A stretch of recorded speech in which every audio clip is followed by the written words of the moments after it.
The marble countertop felt cool beneath my fingertips as I arranged the wine glasses. 6 months of working in Nicholas DeLuca's penthouse had taught me exactly how he preferred things. Precise, elegant, and invisible. That last part applied mostly to me. I smoothed down the black uniform dress that all household staff wore and checked my reflection in the polished surface of the refrigerator. My dark brown hair was pulled back in a neat bun, not a strand out of place. Professional, forgettable. Exactly how I needed to be in a home like this. The penthouse occupied the entire top floor of a building in Manhattan's financial district, with floor-to-ceiling windows offering views of the city that still took my breath away even after half a year. Everything here whispered wealth. The Italian leather furniture, the original artwork that I was too afraid to Google the value of, the sound system that probably cost more than I'd make in 5 years. Miss Mitchell, Marco, the head of household security, appeared in the kitchen doorway. He was a solid wall of a man in his 40s, always polite, but with eyes that never stopped assessing. Mr. DeLuca will have 6 guests tonight. Service starts at 8. Understood. I glanced at the clock. 2 hours to prepare. Marco hesitated, which was unusual for him. These are important guests. Stay professional, stay quiet. Something in his tone made my stomach tighten, but I simply nodded. In 6 months, I'd learned that Nicholas DeLuca didn't entertain often, and when he did, the atmosphere in the penthouse changed. The security doubled. The staff moved even more carefully than usual. I wasn't naive about what Nicholas did for a living. You didn't maintain this level of wealth and power in New York without connections that existed in shadows. But I'd also learned that asking questions was the fastest way to lose a job that paid 3 times what I'd made anywhere else. By 7:30, the dining room looked impeccable.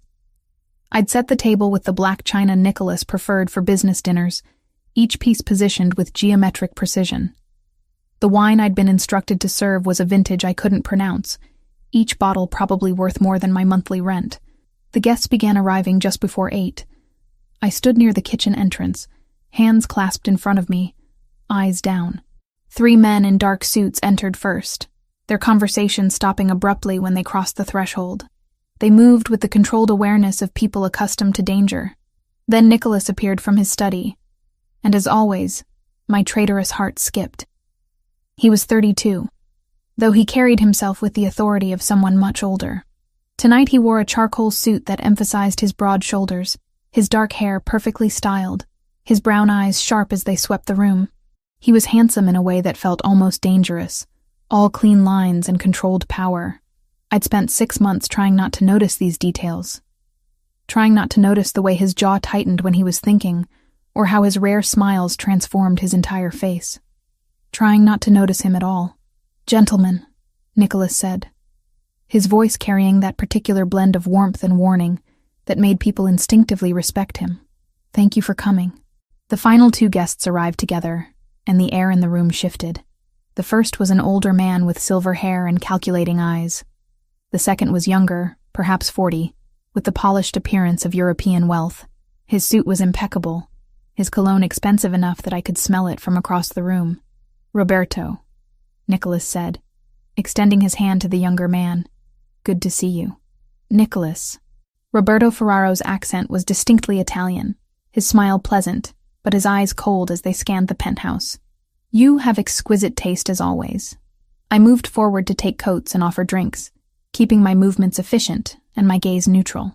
This was the dance I'd perfected.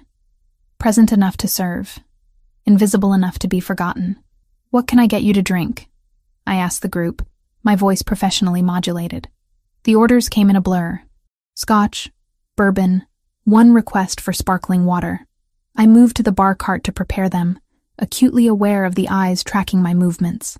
Nicholas positioned himself near the windows, and I noticed how he'd placed himself where he could see both entrances to the room. As I served the drinks, Roberto's gaze lingered on me a fraction too long.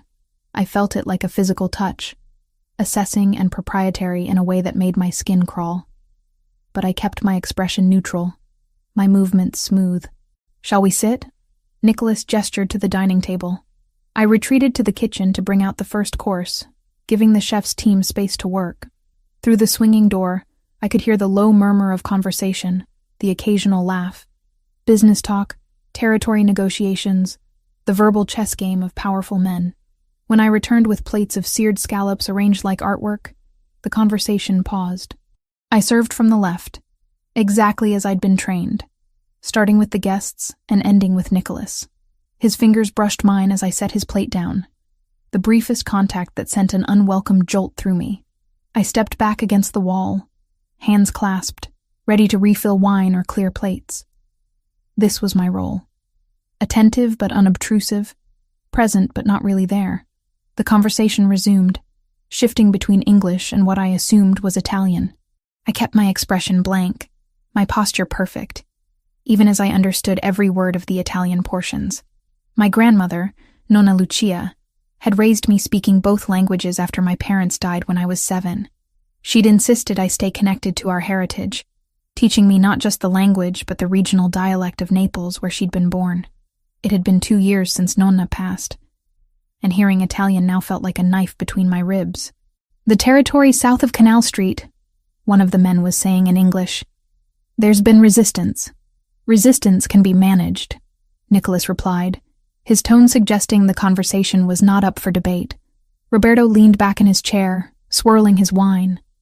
Then he switched to Italian, his words casual but pointed. "You always did have excellent taste in acquisitions, Nicholas. Your home is beautiful." His eyes slid to me. "And your staff. That one is quite hot. Where did you find her?" My heart stuttered. I kept my face carefully blank, but inside, alarm bells were ringing. He'd said it assuming I wouldn't understand, reducing me to an object to be appraised. The room went absolutely silent. I risked a glance up and found Nicholas staring at Roberto with an expression that made the temperature in the room drop 10 degrees. When he spoke, his Italian was flawless and sharp as a blade. "She's mine." 2 words. Simple, possessive, absolute. Roberto's eyebrows rose, surprise and calculation flickering across his face. The other men exchanged glances. I stood frozen against the wall, my pulse hammering in my throat. Nicholas seemed to realize what he'd said a fraction of a second after the words left his mouth. Something flickered in his expression, too quick to read, before his mask of control slammed back into place. But the words hung in the air, impossible to take back. "I meant," Nicholas continued in English, his voice measured, "that she is an employee of this household, and we treat our staff with respect." The correction didn't erase what had been said. Roberto's smile was slow and knowing. "Of course. My apologies if I caused offense." The rest of the dinner passed in a tension so thick I could barely breathe. I served the remaining courses mechanically, hyper-aware of Nicholas's gaze tracking my movements whenever I entered the room. Roberto watched, too, but differently now, with the calculating interest of someone who'd discovered a weakness to exploit. By the time the guests finally left, sometime past midnight, my hands were shaking. I began clearing the table, desperate for something to do with the nervous energy crackling under my skin. "Leave it." I jumped, nearly dropping the stack of plates I'd gathered. Nicholas stood in the doorway to his study, jacket removed, tie loosened, looking suddenly exhausted. "The cleaning service will handle it in the morning," he continued, running a hand through his hair. "You should rest." "I don't mind," I said quietly. "It's my job. Gabriella." The sound of my first name in his mouth stopped me cold.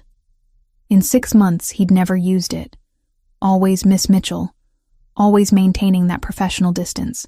He stepped into the dining room, and I became acutely aware of how alone we were, how the penthouse felt different without the buffer of other staff or guests. "You speak Italian," he said. It wasn't a question. I set the plates down carefully on the sideboard. "Yes. You never mentioned it. You never asked."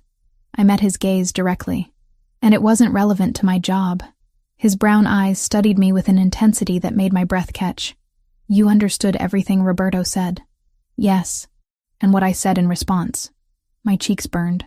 "Yes." Nicholas moved closer, close enough that I could smell his cologne, something subtle with notes of cedar and spice.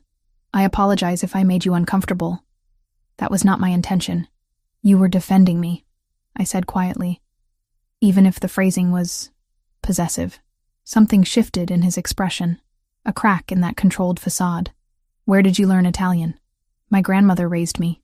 She was from Naples, came to America when she was 18.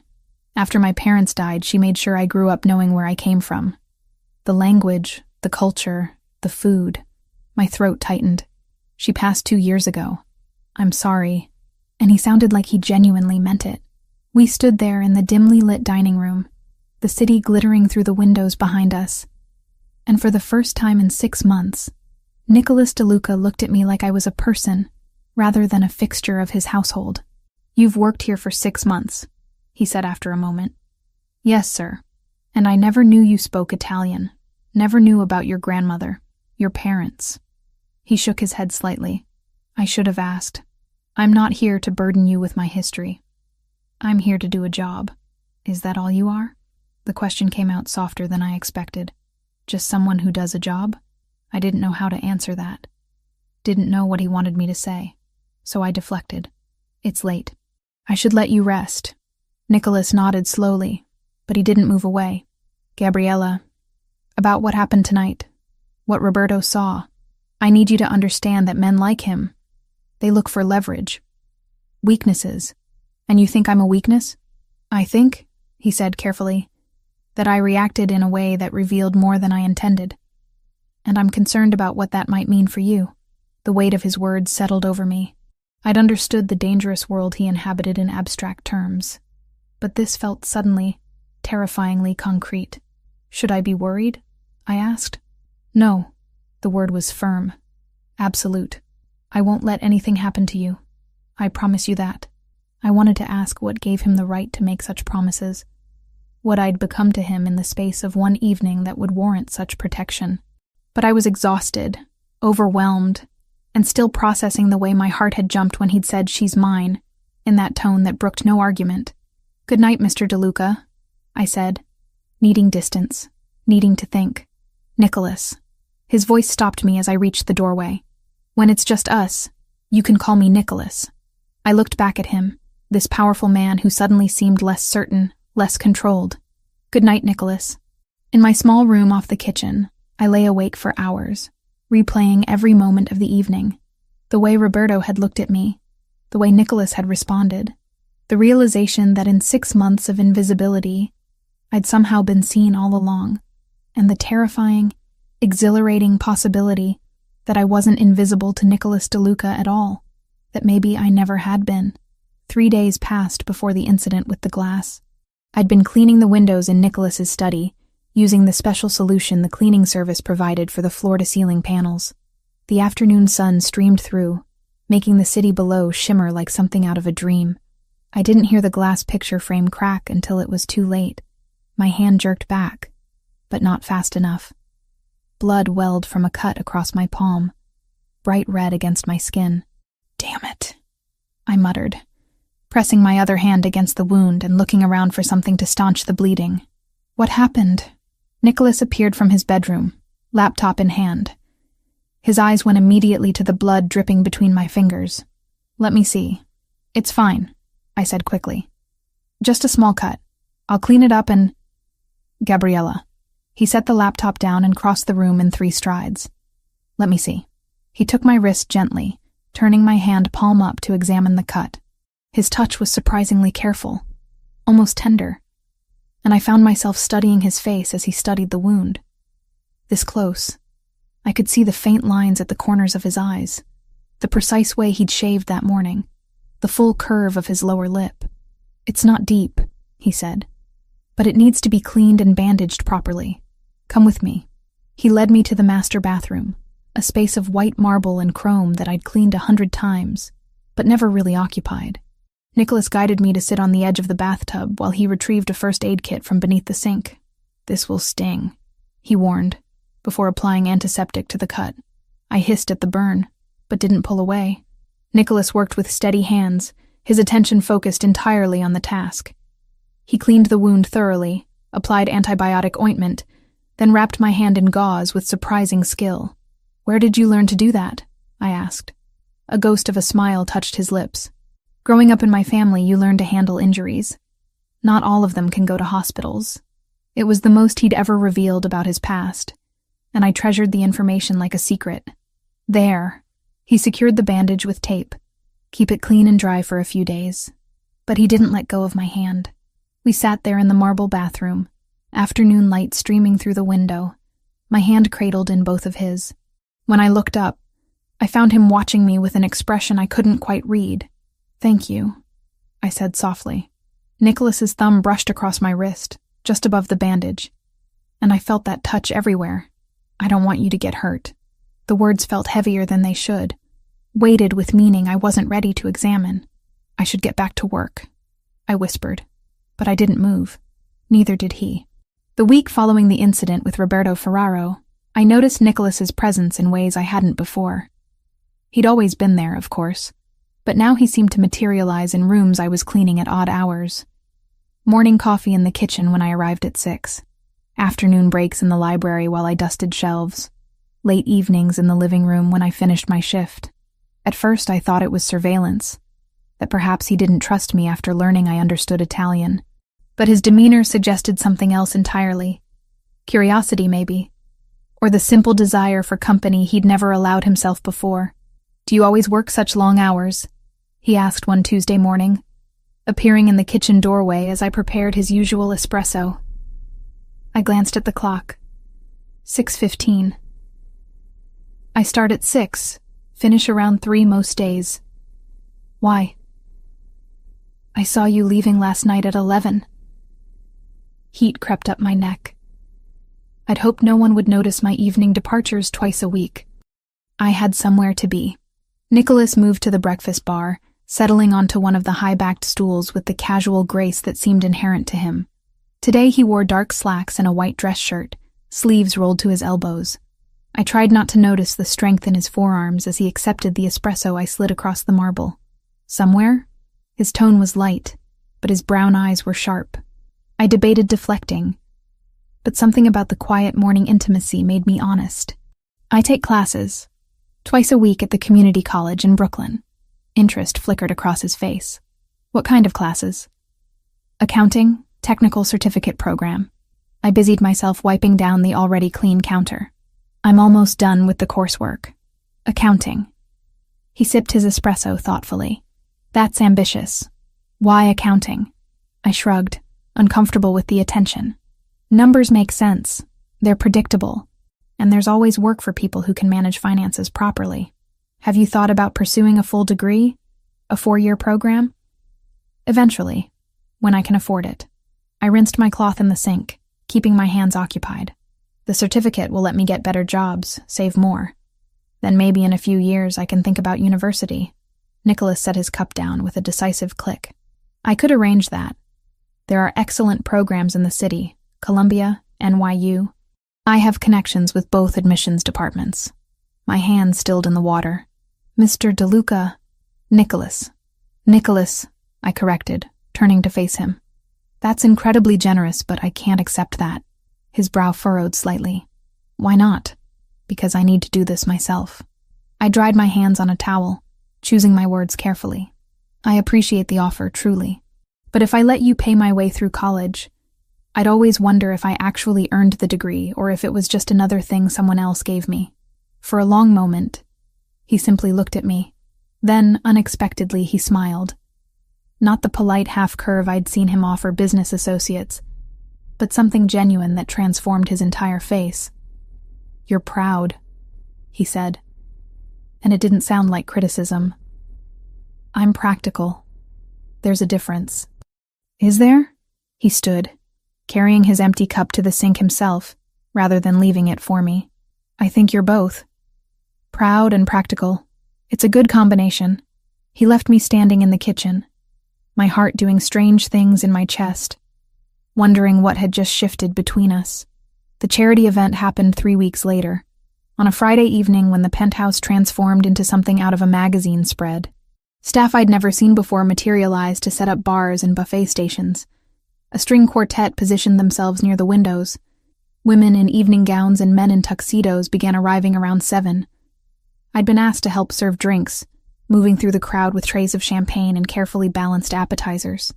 My uniform felt even more conspicuous than usual against the sea of designer fashion. but I kept my posture straight and my expression pleasant. "Champagne?" I offered a woman dripping in diamonds.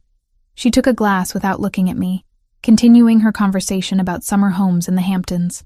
I moved on, navigating the crowd with the practiced efficiency of someone used to being invisible. Near the bar, a group of men had congregated, their laughter growing progressively louder as the evening wore on. I recognized the signs of too much alcohol in too short a time, and made a mental note to give them a wide berth, but avoidance only worked so long. When one of them flagged me down for a refill, I approached with professional courtesy. "Bourbon, please," he said, his words slightly slurred. "Of course." I poured 2 fingers into a crystal tumbler. As I handed it to him, his fingers closed over mine, holding on longer than necessary. "You're new. I'd remember a face like yours." I extracted my hand smoothly, stepping back. "I work for Mr. DeLuca. Can I get you anything else? How about your number?" His friends laughed, encouraging him. "I'm afraid that's not on the menu." I kept my tone light, non-confrontational. "Please excuse me." I turned to leave, but he caught my wrist, his grip tight enough to hurt. "Come on, sweetheart. Don't be like that." "Sir, I need you to let go." I kept my voice level despite the alarm bells ringing in my head. "Just one dance. What's the harm?" I could feel eyes turning toward us, the conversation around us quieting. This was exactly the kind of scene I'd been trained to avoid. Making a fuss would only draw more attention, potentially embarrass Nicholas in front of his guests. So I did what I'd learned to do in situations like this. I smiled, gently but firmly pulled my wrist free, and redirected. "I'm sure one of the other guests would love to dance with you. Let me find someone from the catering company to help you." I walked away quickly, disappearing into the kitchen before he could follow. My wrist throbbed where he'd grabbed me, and I could already see the red marks forming. "You okay?" Marco appeared beside me, his expression concerned. "Fine, just a handsy guest." I rubbed my wrist absently. Marco's jaw tightened. "Which one?" "The loud one by the bar in the blue tie." "But it's handled. I don't want to make a scene." "Mr. DeLuca will want to know." "Marco, please. It's nothing I haven't dealt with before." I picked up a fresh tray of canapes. "Let's just get through the night." But when I returned to the main room, the man in the blue tie was gone. So were his friends. And Nicholas stood near the bar, speaking quietly to Marco, his expression darker than I'd ever seen it. Our eyes met across the room. He gave a slight nod, a silent question. I nodded back, indicating I was all right. Something in his posture relaxed fractionally, but the steel remained in his gaze. I didn't see the man in the blue tie again that night, or ever again at any event in Nicholas's penthouse. The following Monday, I arrived for my shift to find the atmosphere changed. More security personnel than usual moved through the penthouse, their presence subtle but undeniable. Nicholas was locked in his study, his voice occasionally rising in sharp bursts of Italian through the heavy door. I went about my work, but the tension was contagious. Even the other staff members moved more quietly than usual, casting nervous glances toward the closed study door. Around noon, the door finally opened. Nicholas emerged looking exhausted, shadows under his eyes suggesting he hadn't slept. He barely seemed to register my presence as he moved toward the kitchen. I'd learned to read the signs by now. Without asking, I prepared a fresh pot of coffee and assembled a simple lunch. Prosciutto and mozzarella on crusty bread, the way I'd seen him eat it before when he thought no one was watching. "Mr. DeLuca?" I knocked softly on the study door. "I brought you something to eat. Come in." The study was a mess by Nicholas's standards. Papers spread across the desk, his laptop open to multiple windows, his jacket discarded over the back of his chair. He stood by the window, phone pressed to his ear, conducting a conversation in rapid Italian that even I struggled to follow. I set the tray on a side table and turned to leave, but his voice stopped me. "No, that's unacceptable. Tell Lau..." He caught himself, switching to English. "Tell them the answer is no. The routes stay as agreed." A pause. "Because I don't care about their expansion plans. We had an agreement. Find another solution." He ended the call and tossed the phone onto the desk with more force than necessary. "Lunch is on the side table," I said quietly.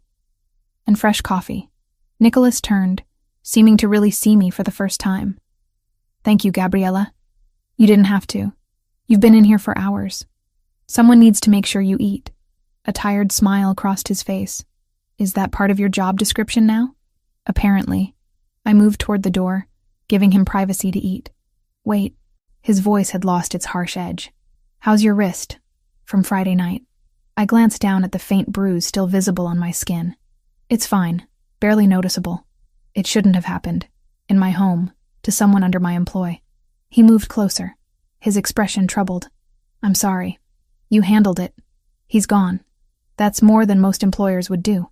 Most employers don't." He stopped himself, running a hand through his hair. I should have been paying closer attention. The admission surprised me. Nicholas DeLuca didn't strike me as someone who apologized often or easily. "You can't watch everything," I said gently. "You had 100 guests to manage." "But I was watching." The words came out quiet, almost reluctant. "I saw him approach you. Saw you handle the situation. You were calm, professional, got yourself out of a difficult spot without creating a scene. Most people would have panicked or made demands. I've learned that making scenes usually makes things worse." Something shifted in his expression, a recognition of pain I hadn't meant to reveal. "Where did you learn that?" I shrugged, suddenly desperate to change the subject. "Your coffee's getting cold."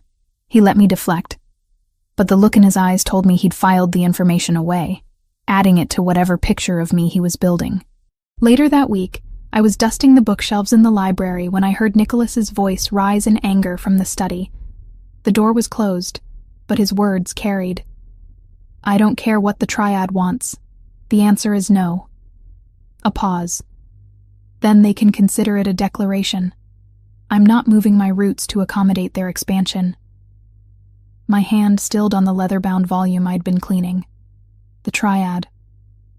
I didn't need to be an expert in organized crime to know that name carried weight and danger.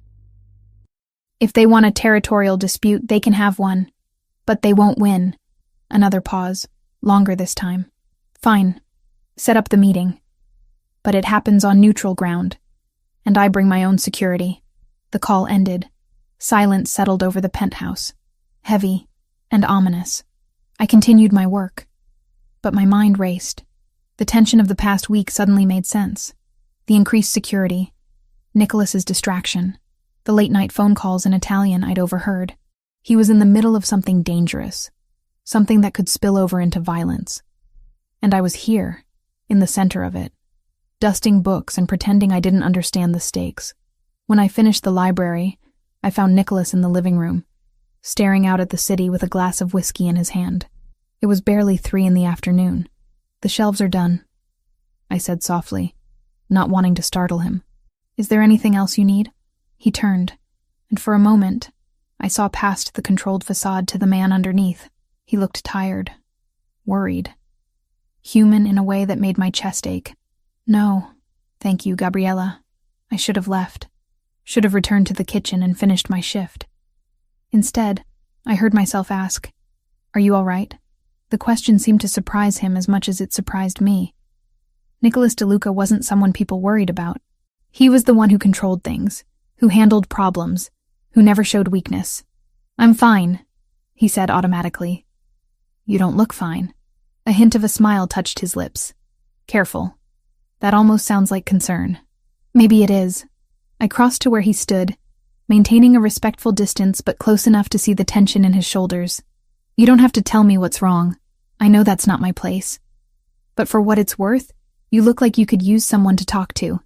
Nicholas studied me for a long moment. "It's nothing you need to worry about. Just business complications. The dangerous kind. All my business is dangerous to some degree." He took a sip of his whiskey. "But I handle it. I always do." I nodded, accepting the non-answer. "Well, if you need anything, I'll be in the kitchen." As I turned to leave, his voice stopped me. "Gabriella, thank you for caring enough to ask." I looked back at him, silhouetted against the city skyline, and felt something shift in my chest. This wasn't just my employer anymore. This was becoming something else, something I wasn't ready to name but couldn't ignore. "Be careful," I said quietly. "Whatever you're dealing with, always." But as I returned to my work, I couldn't shake the feeling that Nicholas DeLuca's careful might not be careful enough, and that somehow, whether I wanted to be or not, I was becoming tangled in his dangerous world. That night, as I left the penthouse for my evening class, I noticed the security guard at the entrance watching me more closely than usual. And when I boarded the subway, I could have sworn I saw one of Nicholas's men boarding the same car 2 doors down. Protection or surveillance, I couldn't tell. Maybe both. Either way, the invisible walls around Nicholas DeLuca's life were becoming my walls too. And I wasn't sure whether that realization terrified me or brought a strange sense of relief. The discovery happened by accident. Or perhaps Nicholas had been paying more attention than I realized. I'd just finished my shift on a Thursday afternoon, gathering my coat and bag from the small staff closet near the kitchen, when Marco appeared with an envelope. "Your paycheck, Miss Mitchell. Mr. DeLuca wanted me to deliver it personally. Thank you." I tucked it into my bag without opening it, as I always did. What I didn't know was that Nicholas stood in the hallway just out of sight, watching as I immediately pulled out my phone and transferred funds through my banking app. Nearly the entire amount, minus what I needed for subway fare and groceries for the week. I didn't know he noticed the frequency of these transfers, always to the same hospital in Brooklyn. Didn't know he'd asked Marco to discreetly check the visitor logs, discovering I went there every Tuesday and Thursday evening after leaving the penthouse. I certainly didn't know he'd put the pieces together. A young woman who worked herself to exhaustion, who dressed in clothes that had seen better days, who never bought anything for herself, who studied accounting at night while sending every dollar she earned somewhere else. The rainy morning came 2 weeks later, in early November when the weather turned bitter and unforgiving. My alarm hadn't gone off, or maybe I'd been so exhausted I'd slept through it.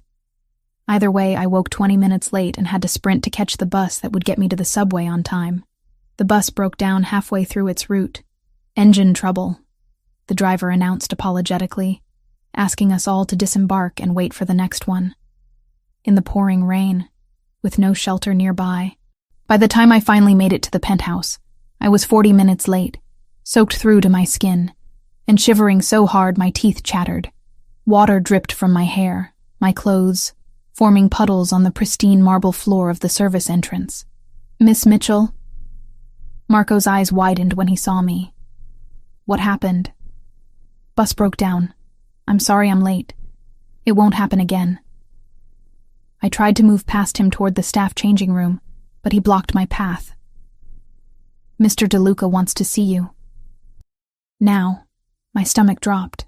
In 6 months, I'd never been late, never given him reason to reprimand me.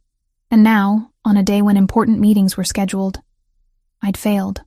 Nicholas was in the kitchen, surprisingly pouring himself coffee. He looked up when I entered, and his expression shifted from neutral to concerned in the space of a heartbeat. "Gabriella, what the hell happened?" "I'm sorry I'm late, Mr. DeLuca. The bus had mechanical issues and I had to wait for—" "You're shaking." He set his coffee down and crossed to me, his hand hovering near my shoulder but not quite touching. "How long have you been wet?" "About an hour. But I can still work, I just need to—" "No." The word was firm, leaving no room for argument. "You need a hot shower and dry clothes. Marco, have someone bring appropriate items from the department store. Size 6, comfortable. Sweater, pants, undergarments, everything." "Sir, I can't accept—" "You can, and you will." Nicholas's tone softened slightly. "Consider it a uniform replacement. You can't work in wet clothes, and I'm not sending you home in this weather. Go shower in the guest bathroom. Your clothes will be waiting when you're done." I wanted to argue, to insist I was fine. But another violent shiver ran through me, undermining my words before I could speak them. Nicholas's expression made it clear that arguing would be pointless anyway. The guest bathroom was larger than my entire childhood bedroom had been. All white marble and gleaming fixtures. I stood under the hot spray until feeling returned to my fingers and toes, until my skin turned pink and the shaking finally stopped. When I emerged, wrapped in the plush bathrobe hanging on the door, I found clothes laid out on the vanity counter. Soft gray cotton pants, a cream-colored sweater that looked impossibly comfortable, fresh undergarments still in their packaging, even thick socks. Nothing ostentatious, nothing that screamed wealth, just simple, quality comfort. I dressed quickly, toweling my hair as dry as I could manage and pulling it back into a damp braid. When I looked at myself in the mirror, I barely recognized the woman staring back. Without my uniform, without the armor of professional distance, I looked younger, vulnerable. I found Nicholas still in the kitchen, now sitting at the breakfast bar with what looked like reports spread before him. He glanced up when I entered, and something in his expression shifted. Better? Yes. Thank you. I moved toward the cleaning supplies, ready to start my delayed work. Sit down. I turned, confused. Sir? Sit. He gestured to the stool across from him. You're not working yet. First, you're going to eat something warm. I already had breakfast. When? I hesitated. Yesterday? Nicholas's jaw tightened. Sit. Down. This time, I obeyed. He moved to the stove with surprising ease, pulling ingredients from the refrigerator. Within minutes, the kitchen filled with the scent of eggs and butter, bread toasting, coffee brewing. He set a plate before me. Scrambled eggs, perfectly golden toast, fresh fruit, then a mug of coffee, prepared exactly how I took it, though I'd never told him my preference. Eat, he said, settling back onto his stool. I picked up my fork, acutely aware of his eyes on me. The food was simple but perfect, the kind of breakfast my grandmother used to make on cold mornings when I was young. Why do you do it? Nicholas asked after I'd taken several bites. Do what? Work yourself to exhaustion. Send every dollar you earn somewhere else. Take night classes on top of a full-time job. He leaned forward slightly. I pulled your employment file. You listed no emergency contacts, no next of kin. But someone must be waiting for that money you transfer twice a month. My hand stilled on my fork. That's personal. I know. And you don't owe me an explanation. His voice was gentle, but I'd like to understand. I set my fork down. Appetite suddenly gone despite the excellent food. For a long moment, I debated deflecting, maintaining the professional wall between us. But something about sitting in his kitchen, wearing clothes he'd provided, eating food he'd cooked, made that wall seem pointless. My brother, I said quietly. He's 17. Lives with a foster family in Brooklyn. Nicholas's expression shifted. Foster family? After my grandmother died 2 years ago, I wasn't in a position to take custody. I was 25, working 2 jobs, living in a studio apartment barely big enough for one person. The old guilt rose in my throat. The state placed him with a good family. They take care of him. But he has a heart condition, congenital defect that needs monitoring and medication. The foster system covers some of it, but not everything. So you cover the rest. Someone has to. I picked up my coffee, needing something to do with my hands. He's all I have left, and I'm all he has. The accounting classes. Nicholas said slowly, You're studying so you can get better work, make more money for his treatment. Eventually, I want to petition for custody again, but that requires stability, a bigger apartment, proof I can provide. The certificate helps. A degree would help more. I met his eyes. That's why I can't accept your offer to pay for university. Every dollar I don't earn myself is a dollar I can't prove in a custody hearing. Understanding settled over his features. You're fighting for him. I'm doing what family does. Nicholas was quiet for a moment, studying me with an intensity that made my skin warm. What's his name? Tyler. He wants to be an architect someday. A small smile tugged at my lips despite everything. Draws buildings constantly, covers every surface with sketches. He's talented, and you're making sure he has the chance to pursue that dream. I'm trying. Nicholas reached across the counter, his hand covering mine briefly. The touch was warm, solid, grounding. That's not just trying, Gabriella. That's succeeding. Not many people would sacrifice everything for someone else. He's my brother. It's not a sacrifice. Yes, Nicholas said softly. It is. A noble one. We sat in silence, the intimacy of the moment wrapping around us like the steam from our coffee cups. Outside, rain continued to hammer against the windows, but inside, something had shifted between us. Can I tell you something? Nicholas asked after a while. About my family? I nodded. surprised by the offer. My father built this empire from nothing. Started with a restaurant in Little Italy, expanded into import-export, then other businesses. Some legitimate, some less so. He stared into his coffee. By the time I was old enough to understand what he really did, I was already being groomed to take over. No choice, no alternative path. Just expectation. Do you resent it? Sometimes. Most of the time. He looked up at me. But it's the family business. You don't walk away from family obligations. Even when they cost you everything. Even then. The parallel between us hung in the air, unspoken but acknowledged. We were both carrying weight we hadn't chosen, both sacrificing for family in our own ways. My phone buzzed in the pocket of the borrowed pants, shattering the moment. I pulled it out, my heart lurching when I saw the caller ID, Brooklyn Methodist Hospital. I need to take this, I said, already standing. Of course, I answered, moving toward the window for a semblance of privacy. Hello? Is this Gabriella Mitchell? A woman's voice, professional but urgent. Yes. Is Tyler okay? Your brother was brought to the emergency room about an hour ago. He collapsed at school. The doctors are examining him now, but you should come as soon as possible. The world tilted sideways. Is he conscious? He's stable, but we need to discuss treatment options. How soon can you get here? I'm in Manhattan. Maybe an hour on the subway. A hand took the phone from mine. Nicholas spoke into it with calm authority. This is Nicholas DeLuca. Miss Mitchell will arrive within 30 minutes. Ensure the best cardiologist on staff examines the patient immediately. I'll cover any costs not covered by insurance. Do you understand? Yes, sir. We'll be ready. He ended the call and handed my phone back. Marco is bringing the car around. We're leaving now. You don't have to. Gabriella. His voice was firm but kind. Stop arguing and let me help. I nodded mutely, terror overriding pride. Tyler, my baby brother, the only family I had left, lying in a hospital bed.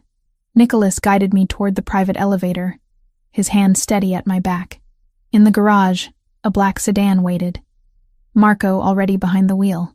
Nicholas opened the back door and I slid in, my hands shaking again, but not from cold this time.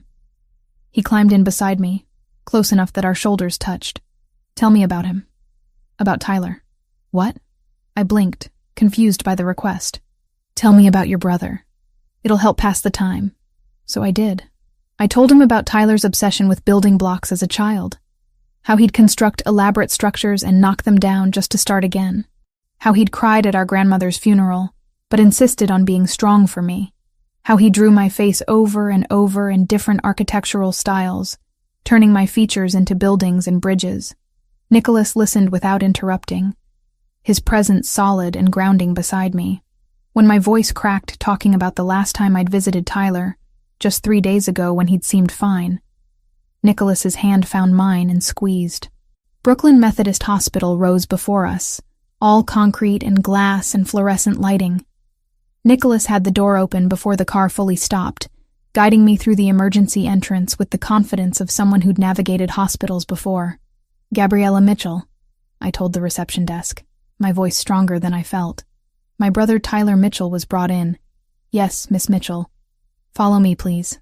She led us through a maze of corridors to a private waiting area, far nicer than the standard emergency room. Nicholas's influence, I realized. The doctor will be with you shortly. Your brother is being examined now. Then we were alone. The antiseptic smell of hospital filling my nostrils, bringing back memories of my grandmother's final days. I sank into a chair, my legs suddenly unable to hold me. Nicholas sat beside me, not speaking, just present. His hand stayed in mine, warm and solid and real. Thank you, I whispered, for getting me here, for calling ahead, for everything. You don't need to thank me. Yes, I do. I turned to look at him, this powerful man who'd dropped everything to drive me across the city for a teenager he'd never met. You barely know me. You certainly don't know Tyler. You didn't have to do any of this. Nicholas's brown eyes held mine, something intense and unreadable in their depths. Maybe I wanted to. Did you consider that? Before I could respond, a doctor appeared in the doorway, clipboard in hand. I stood quickly, my heart in my throat. Miss Mitchell? I'm Dr. Roberts. Let's talk about your brother. Dr. Roberts led us to a small consultation room, his expression professionally neutral in a way that made my stomach clench. Nicholas stayed close, his presence a steady anchor as we sat. Tyler's condition has deteriorated, the doctor began without preamble. The valve defect we've been monitoring has progressed faster than anticipated. He needs surgery, and soon, within the next 2 weeks if possible. The words hit me like physical blows. Surgery. How much will it cost? With his current insurance coverage, you'd be looking at approximately $40,000 out of pocket. That includes the surgery itself, hospital stay, follow-up care, and medications. $40,000. I had maybe $3,000 in savings, if I was lucky. Even selling everything I owned wouldn't come close. Can I see him? My voice came out smaller than I intended. Of course. He's awake and asking for you. Tyler looked impossibly young in the hospital bed, his dark hair messy against the pillow, monitors beeping softly around him. His face brightened when he saw me, but I could see the fear underneath. Hey, Gabs. He used the childhood nickname he'd given me when he was 4 and couldn't pronounce Gabriella properly. Hey, kiddo. I took his hand, careful of the IV line. You scared me. Sorry, I was just in gym class and then everything got weird. His green eyes, so like our mother's, searched my face. They said I need an operation. Yeah, but it's going to be okay. We'll figure it out. It costs a lot, doesn't it? Despite being 17, Tyler had always been mature beyond his years. I heard the doctors talking. Don't worry about that. Just focus on getting better. Tyler's gaze shifted past me to where Nicholas stood near the door, giving us space. Who's that? That's my boss, Nicholas DeLuca. He drove me here. Nicholas stepped forward, extending his hand. Tyler. Good to meet you, though I wish it were under better circumstances. They shook hands, and I watched Tyler assess Nicholas with the same careful observation I'd noticed in our grandmother. Reading people, measuring their sincerity. Thanks for bringing my sister, Tyler said. She worries about me too much. Someone should worry about you, Nicholas replied with a small smile. She tells me you want to be an architect. Tyler's eyes widened. She told you that? She's proud of you. Mentioned your drawings. A faint blush colored Tyler's cheeks. They're not that good. I'd like to see them sometime, if you'd share. I watched this exchange, my heart doing strange things. Nicholas DeLuca, who commanded rooms full of dangerous men, was speaking to my teenage brother with genuine interest and respect. A nurse appeared to check Tyler's vitals, and Nicholas gestured for me to step into the hallway with him. I need to make some calls, he said once we were alone. Wait here. I'll be back shortly. He disappeared down the corridor, phone already to his ear. I returned to Tyler's room, holding his hand while he drifted in and out of sleep, the exhaustion of the day finally catching up to him. Nicholas returned 40 minutes later. Can we talk outside? In the hallway? He guided me to the same consultation room we'd been in earlier. The surgery is scheduled for next Friday. Dr. Roberts will perform it himself. He's one of the best cardiac surgeons in the state. Nicholas, I can't afford. It's handled. I stared at him. What do you mean it's handled? The hospital administration has been informed that all costs related to Tyler's surgery and recovery are covered. The full amount. The world tilted. That's $40,000. I'm aware. You can't just... My voice cracked. That's too much. I can't accept that. Nicholas's expression softened. Yes, you can. And you will. Because Tyler needs this surgery and you don't have time to figure out alternative financing. Tears burned behind my eyes. Why would you do this? You don't even know him. But I know you. He stepped closer, his voice gentle. I know you'd work yourself into the ground trying to save him. I know you'd sacrifice anything and everything. And I know that I have the means to help, so why wouldn't I? I'll pay you back. Every cent. It might take years, but I promise. Gabriella, stop. His hands came up to frame my face, thumbs brushing away tears I hadn't realized were falling. This isn't a loan. It's not a transaction. I'm doing this because I want to. Because the thought of you carrying this burden alone when I can help makes me physically ill. But I barely know you. Do you really believe that? His brown eyes held mine, intense and searching. After 6 months of existing in the same space, after all the conversations, all the moments, you know me better than people I've known for years. He was right.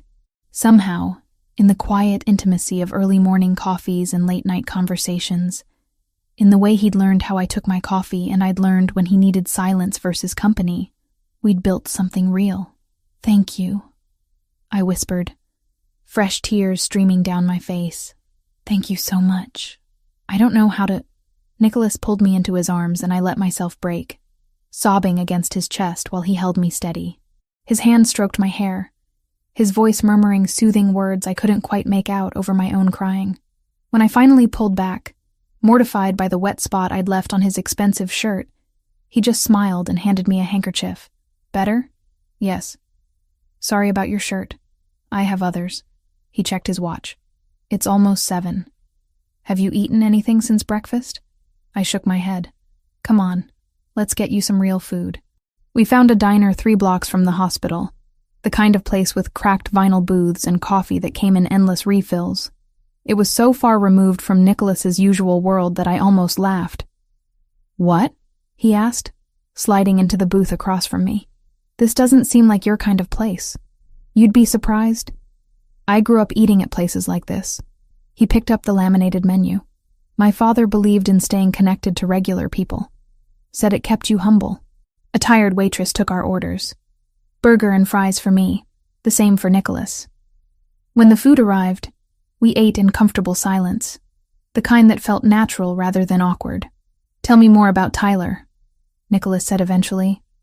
What's he like when he's not in a hospital bed? So I did. I told him about Tyler's dry sense of humor, how he could make me laugh even on my worst days, about his obsession with famous architects and his dream of designing buildings that would last centuries, about how he'd taken care of our grandmother in her final months, reading to her when her eyes got too weak, making her laugh when the pain got bad.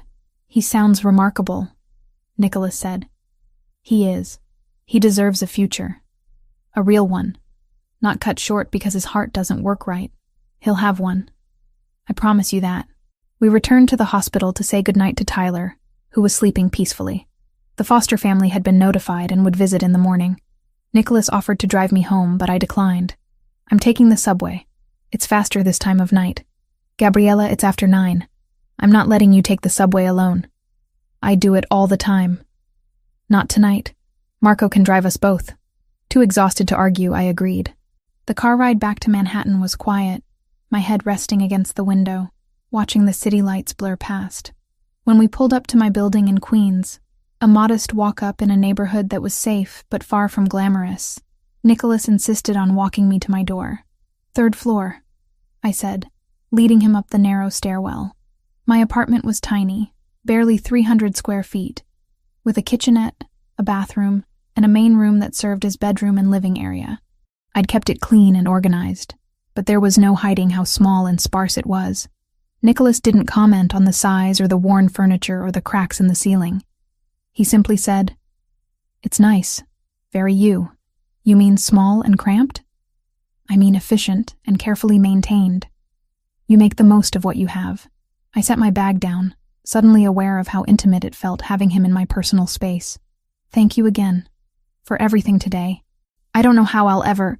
"You already thanked me. Multiple times. You don't need to keep doing it. But I want you to understand how much it means." Nicholas moved closer, his expression serious. "I understand, Gabriella. What you need to understand is that I didn't do it expecting anything in return. I did it because the thought of you struggling alone, of Tyler not getting the care he needs, was unacceptable to me." "Why?" The question came out as barely a whisper. "Because I care about you, more than I probably should, given our circumstances." The admission hung in the air between us, heavy with implication. I should have stepped back, should have maintained professional distance. Instead, I found myself moving closer, our circumstances being that you're my employer, among other things. His hand came up to tuck a strand of hair behind my ear, the gesture achingly gentle. I won't push you, Gabriella. You've been through enough today. But I need you to know that what's happening between us, it's real for me. And it's terrifying. For me too, I admitted. He smiled, something warm and genuine that transformed his usually guarded expression. Good. At least we're terrified together. He left, after making me promise to call if I needed anything, and I was alone in my tiny apartment with thoughts too large to contain. Nicholas DeLuca cared about me, had paid $40,000 for my brother's surgery without hesitation, had held me while I cried and bought me dinner, and walked me to my door like we were normal people on a normal date. Nothing about this was normal. But somehow, it felt more real than anything I'd experienced in years. The next week passed in a blur. I worked my shifts at the penthouse, visited Tyler every evening, and somehow found time for my classes. Nicholas seemed to appear whenever I needed something, whether it was a ride to the hospital or a simple conversation to distract me from worry. One evening, I was cleaning the library when I found him still working at 10 o'clock, hunched over his laptop with papers scattered across the desk. "You're here late," I said from the doorway. He looked up, surprise flickering across his features. "I thought you'd left hours ago. Tyler's foster family is visiting tonight. They asked for some time alone with him." I stepped into the library. "Have you eaten dinner?" Nicholas glanced at his watch, as if only just realizing the time. "I forgot. Nicholas." I shook my head. "You can't work like this without taking care of yourself. I have a meeting tomorrow with some difficult people. Need to be prepared. You won't be prepared if you collapse from hunger." I made a decision. "Give me 15 minutes. In the kitchen, I made 2 simple sandwiches from the provisions I'd been keeping stocked, turkey and provolone with the good bread Nicholas preferred, and brewed a fresh pot of tea. When I returned to the library with the tray, he'd pushed his work aside and was watching me with an expression I couldn't quite read. "You didn't have to do this," he said as I set the tray down. "Someone needs to make sure you eat. Apparently that's my job now." I handed him a plate and settled into the chair across from his desk. We ate in comfortable silence, the kind that felt earned rather than forced. When he finished, Nicholas leaned back in his chair, studying me. "Can I ask you something?" "Of course." "Why are you still here?" "It's after 10. You finished your shift hours ago." I shrugged. Didn't feel like going home to an empty apartment. "And I thought you might need company." Something shifted in his expression, vulnerability showing through the cracks in his usual control. "I did. I do." He paused. "Thank you for noticing. You notice things about me all the time. Figured I should return the favor." "What have you noticed?" The question felt weighted. Important, somehow. I chose my words carefully. "I've noticed that you work too hard.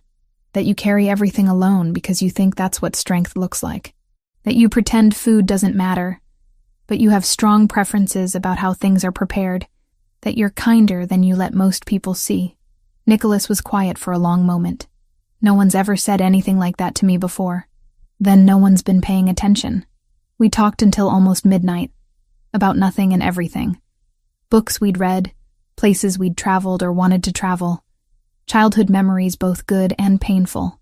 It was the kind of conversation that built bridges, that created intimacy beyond physical attraction. When I finally left, Nicholas walked me to the elevator, his hand lingering on my shoulder. "Gabriella, be careful going home." "I always am." "I know, but be extra careful." Something in his tone made me pause. "Some people have been asking questions about you." "About us." My stomach tightened. "Yours. From people who might try to use you to get to me." The reality of his life, his business, his dangerous connections crashed over me. "Because of what you said to Roberto. That night at dinner." "Yes. That opened a door I can't close now." He squeezed my shoulder gently. "But I won't let anyone hurt you. I promise you that. I should have been terrified. Should have run from this complication, this danger I hadn't asked for. Instead, I found myself asking, what happens now? Now we're careful. Now you let my men keep you safe. And now I deal with the people who think they can threaten what's mine." There it was again. That possessive word that should have bothered me but somehow didn't. Because standing in Nicholas DeLuca's penthouse at midnight, seeing the concern and determination in his eyes, I realized that maybe being his wasn't a cage at all. Maybe it was the safest place I could be. Tyler's surgery was scheduled for the following Friday, which gave me a week of restless nights and anxious days. But something else was happening too. Something I couldn't ignore no matter how much I wanted to focus solely on my brother's recovery. The security around me had intensified in ways both obvious and subtle. When I left the penthouse for my evening visit to the hospital, I'd see Marco's men stationed near the elevator. On the subway platform, I'd catch glimpses of familiar faces from Nicholas's security detail, always 2 cars away but never out of sight. Outside my apartment building in Queens, a black sedan would be parked across the street, engine running, someone always inside. At first, I told myself I was imagining it, paranoia brought on by stress about Tyler's condition. But by the 3rd day, I couldn't deny the pattern anymore. I found Nicholas in his study late Thursday afternoon, speaking quietly on the phone in Italian. When he saw me in the doorway, he ended the call quickly. "Gabriella, I thought you'd left for the hospital already. I wanted to talk to you first." I closed the door behind me, needing privacy for this conversation. About the men following me, his expression didn't change, which was answer enough. "You noticed. Kind of hard not to when they're everywhere I go." I crossed my arms, suddenly defensive. "What's going on, Nicholas? And please don't tell me it's nothing." He set his phone down and stood, moving around the desk to lean against it. "Do you remember what I said about people asking questions? About consequences?" "Yes. The situation has escalated. Roberto Ferraro has been making inquiries about you through various channels. Where you live, where you go, who you see." His jaw tightened. "He's testing boundaries, seeing if I'll react." My stomach dropped. Testing boundaries how? By demonstrating that he can reach you if he wants to. That my protection isn't absolute. Nicholas ran a hand through his hair, frustration evident. "It's a power play. He wants me to know that anything I care about is vulnerable."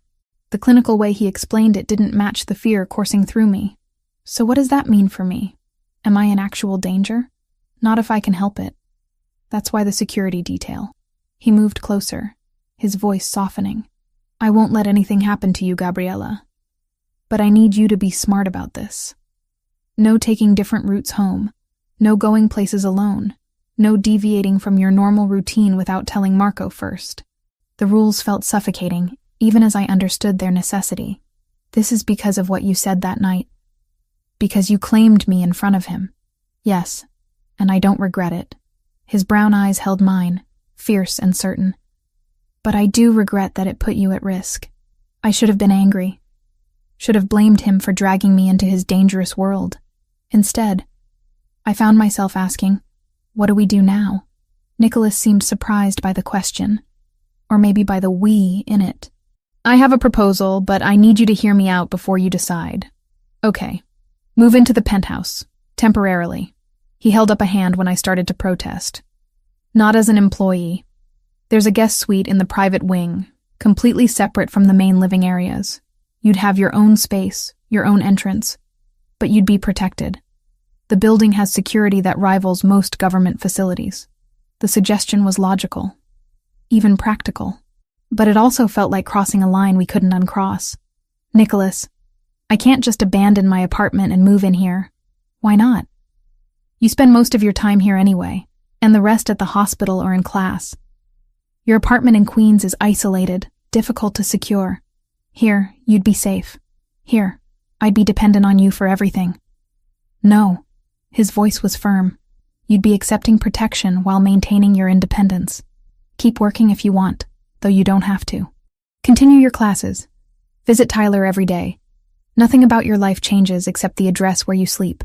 I moved to the window, looking out at the city stretching endlessly below. The penthouse had always felt like a different world, elevated and untouchable.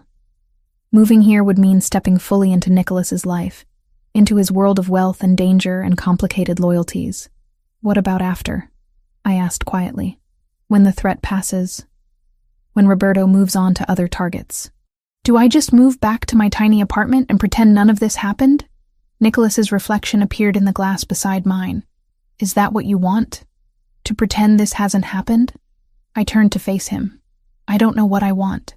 A week ago, you were just my employer. Now you've paid for my brother's surgery, you're protecting me from rivals, and you're asking me to move into your home. It's a lot to process. I know it is. And if you say no, I'll respect that. I'll find other ways to keep you safe. He paused, choosing his words carefully.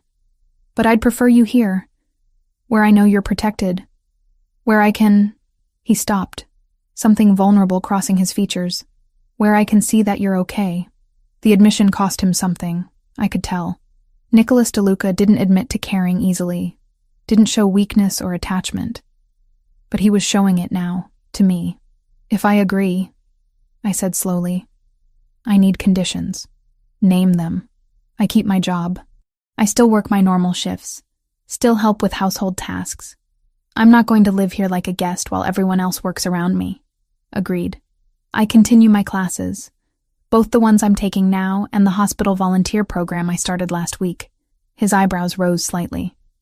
You started volunteering at Brooklyn Methodist. They have a program helping families navigate insurance and financial aid for patients with chronic conditions. I thought I could help, given my situation with Tyler. I met his gaze. That doesn't stop just because I move here. Of course not. What else? I visit Tyler every day until his surgery. After that, as often as he needs me. No restrictions on hospital visits. Gabriella, I would never... Nicholas shook his head. Yes. Obviously, yes. Anything else? I took a breath, steadying myself for the most important condition. This doesn't mean I'm yours. Not in the way Roberto interprets it. I'm not property to be claimed or protected. I'm a person making a choice to accept help from someone I trust. But I'm still me. Still independent. Still free to leave if I want to. Nicholas stepped closer, his expression serious. I would never think of you as property. What I said to Roberto was instinct, protective and possessive in a way I don't entirely understand. But it wasn't about ownership. His hand came up to cup my cheek, gentle and warm. If you move in here, it's because you choose to. And if you choose to leave, I won't stop you. Though I'll do everything I can to convince you to stay. The honesty in his voice, the vulnerability in his touch, broke through my remaining resistance. Okay. Okay? I'll move in. Temporarily. Until this situation with Roberto resolves. Relief washed over his features so completely that I realized how worried he'd been that I'd refuse. When can you be ready? I don't have much to pack. Tomorrow? I'll send Marco to help. And Gabriella? He smiled, something warm and genuine. Thank you for trusting me. Moving happened faster than I expected. Marco and 2 other men collected my belongings from Queens the next morning, fitting everything I owned into 3 suitcases and 4 boxes. It was humbling, seeing my entire life condensed so efficiently. The guest suite Nicholas had mentioned turned out to be larger than my entire apartment had been. A bedroom with a queen bed and windows overlooking the city. A sitting area with a comfortable couch and television. A full bathroom with a soaking tub and separate shower. Even a small kitchenette with a refrigerator and microwave. This is too much, I said when Nicholas showed me around. It's what was available. Make it yours however you want. If you need anything, just ask. Tyler's surgery went well. I sat in the waiting room for 6 hours while Dr. Roberts repaired the valve defect, with Nicholas beside me the entire time, despite having meetings he could have attended. When the doctor finally emerged to say everything had gone smoothly, I'd cried with relief against Nicholas's shoulder. The recovery would take weeks, but Tyler was young and strong. The prognosis was excellent. Living in close proximity to Nicholas changed things between us in ways both subtle and profound. We'd always had our early morning coffee routine, but now it happened in his kitchen with me wearing comfortable pajamas instead of my work uniform. Conversations that used to be stolen moments became extended discussions over breakfast or late dinners after I returned from the hospital. We learned each other's rhythms. I discovered that Nicholas was cranky before his first espresso but thoughtful after his second, that he read historical biographies before bed and marked passages with a pencil he kept on his nightstand, that he hated talking on the phone but would do it for hours if the situation required. He learned that I was quietest in the mornings, needing silence to ease into the day, that I reorganized things when I was stressed, alphabetizing books or color-coding files, that I fell asleep easily but woke at the slightest noise. a habit developed from years of being responsible for Tyler. 2 weeks after moving in, on a night when Tyler had been particularly cheerful during my visit, I returned to find Nicholas in the kitchen making dinner. Actually cooking, not just reheating something the chef had prepared. "You cook?" I set my bag down, surprised. "Sometimes. When I want to think." He gestured to the stove where pasta bubbled in a pot. "Hungry?"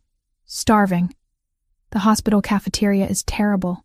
We ate together at the breakfast bar, the same place where so many of our conversations had happened. The pasta was simple but perfectly done, the sauce rich with garlic and herbs. "This is delicious," I said after several bites. "My mother's recipe.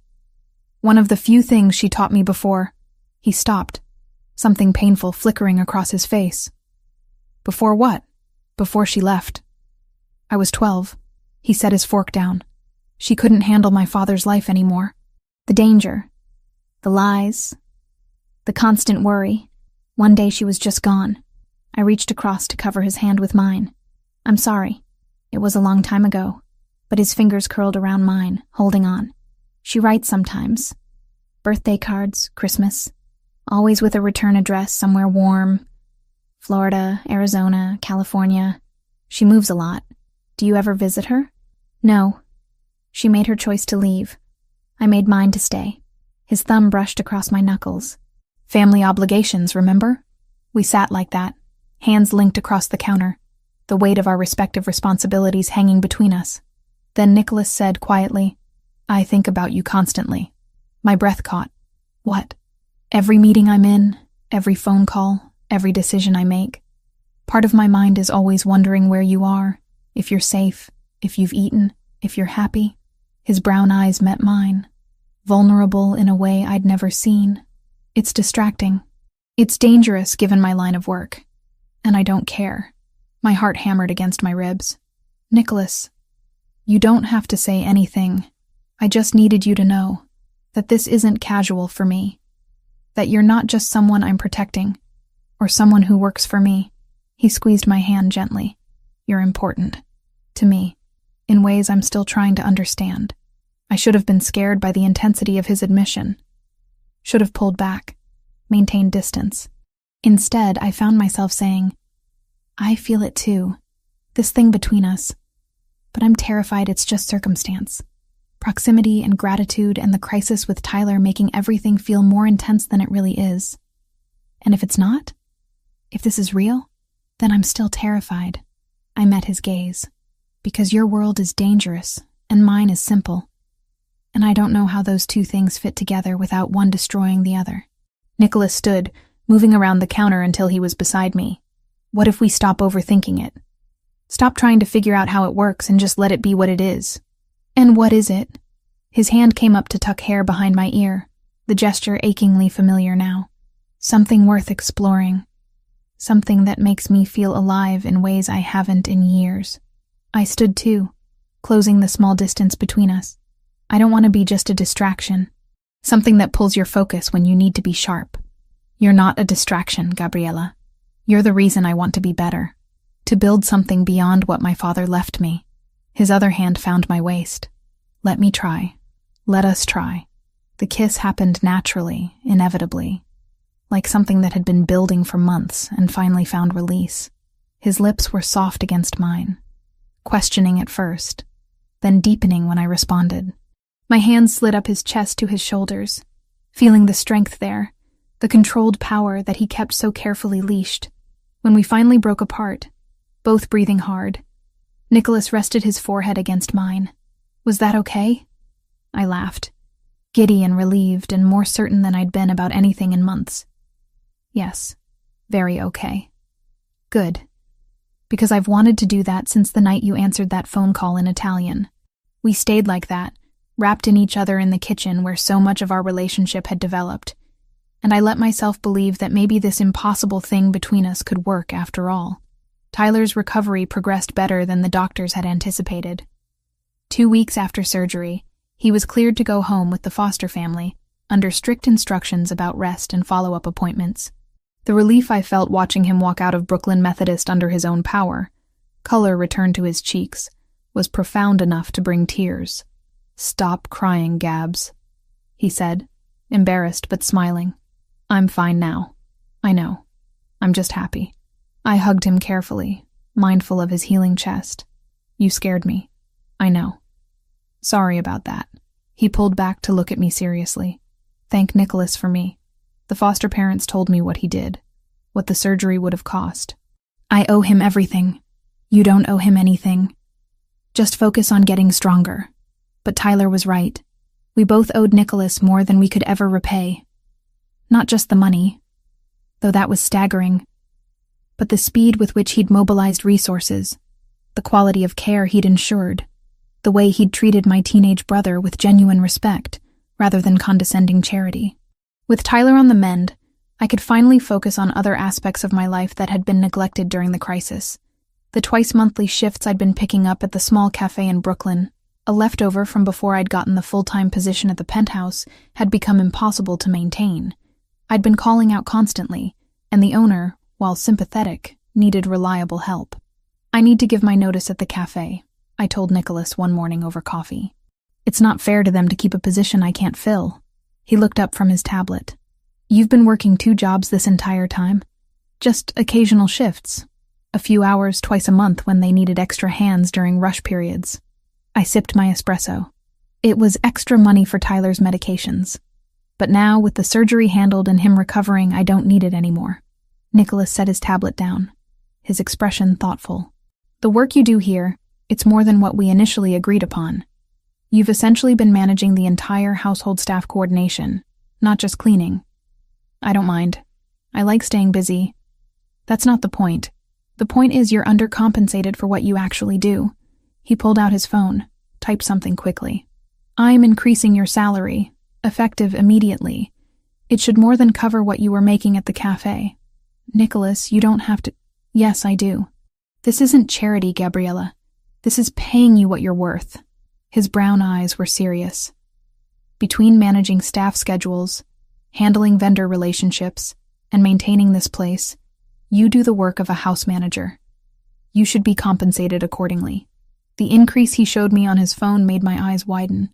It was nearly double what I'd been making, putting me in a position where I could not only cover Tyler's ongoing medical needs but actually start saving substantial money toward that custody petition.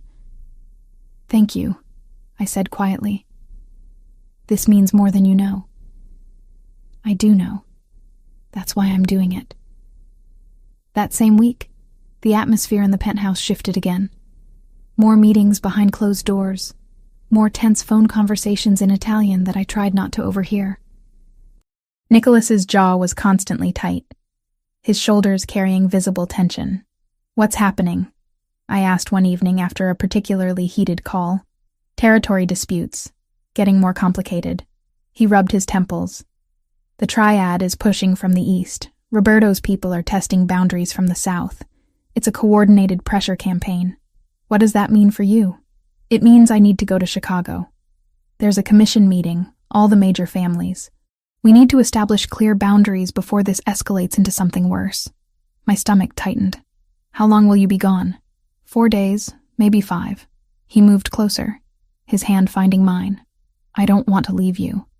But this can't be handled remotely. I'll be fine. I have Tyler to visit, my classes, and I started helping with that volunteer program at the hospital, the one assisting families with insurance paperwork and financial aid applications."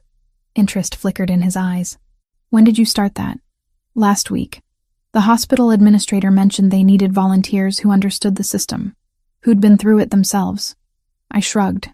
I thought I could help other people navigate what I just went through. "That's remarkable."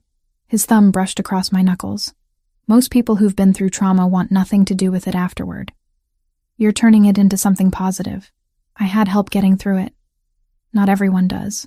If I can make the process less terrifying for even one family, it's worth a few hours a week." Nicholas pulled me closer, his arms wrapping around me. "You constantly surprise me, you know that? Good surprises?" "The best kind."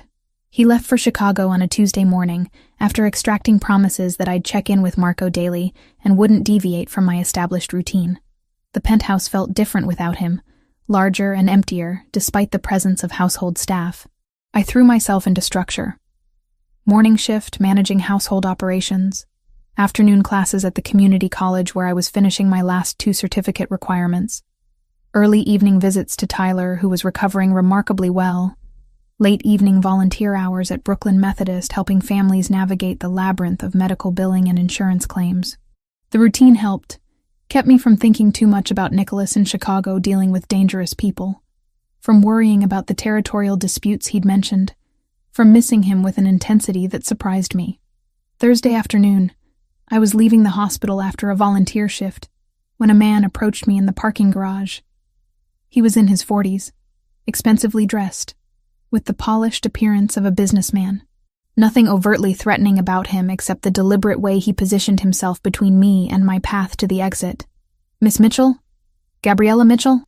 Every instinct I'd developed living in Nicholas's world screamed warning. Can I help you? I hope so. I represent some business associates who'd like to have a conversation with you. His smile was professional, practiced. Nothing dramatic, just a brief chat about your employer. I'm not interested. I moved to step around him, but he shifted to block me again. Hear me out before you decide. We're prepared to offer substantial compensation for very simple information. Mr. DeLuca's schedule, his travel plans, who he meets with. Basic details that wouldn't compromise anyone's safety. My heart hammered, but I kept my voice steady. Who do you work for? Does it matter? The offer stands regardless. $50,000 for a few simple details. Think about what that could do for your brother's future. The mention of Tyler sent ice through my veins. They'd researched me thoroughly enough to know my vulnerability. My answer is no. Now please move. Be smart about this, Miss Mitchell. People who cooperate with us are protected. People who don't. He let the threat hang unfinished. Without appearing to, I'd been recording on my phone since he first mentioned compensation. Years of being careful, of documenting things for my own protection, had made the action instinctive. Now I made sure it was visible. I'm recording this conversation. You've just attempted to bribe me for information about my employer, and threatened me when I refused. I'm leaving now. If you follow me or approach me again, I'm going directly to the police. Something flickered across his face. Surprise? Maybe respect. You're making a mistake. That's my choice to make. I walked past him, forcing my legs to remain steady despite the adrenaline flooding my system. In my car, hands shaking, I immediately sent the recording to the lawyer Nicholas had mentioned once, David Hartman, whose contact information Marco had provided for emergencies. Then I forwarded it to Marco with a brief explanation. The response came within minutes. Marco calling, his voice tight with concern. Where are you now? Still in the hospital parking garage. I'm fine, he didn't touch me. But I wanted you to have the recording immediately. Stay where you are. I'm sending 2 men to escort you home. Don't go anywhere alone until Mr. DeLuca returns. The security detail arrived within 10 minutes. 2 of Nicholas's most trusted men who checked the garage thoroughly before escorting me to the penthouse. The remainder of Thursday and all of Friday passed with heightened security. Armed men positioned at every entrance. The atmosphere tense with waiting. Nicholas returned Friday evening, earlier than expected. I was in the kitchen preparing tea when I heard the elevator, his voice speaking rapid Italian to someone. Then he was there, crossing the space in long strides, his hands framing my face as he searched my expression. Are you all right? Did he hurt you? I'm fine. He never touched me, just tried to bribe me. I covered his hands with mine.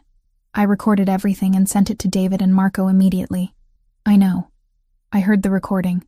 Something fierce and protective blazed in his brown eyes. You handled that perfectly. Better than most of my men would have. I was terrified. You didn't sound terrified. You sounded calm and smart and absolutely certain. His thumb brushed my cheekbone.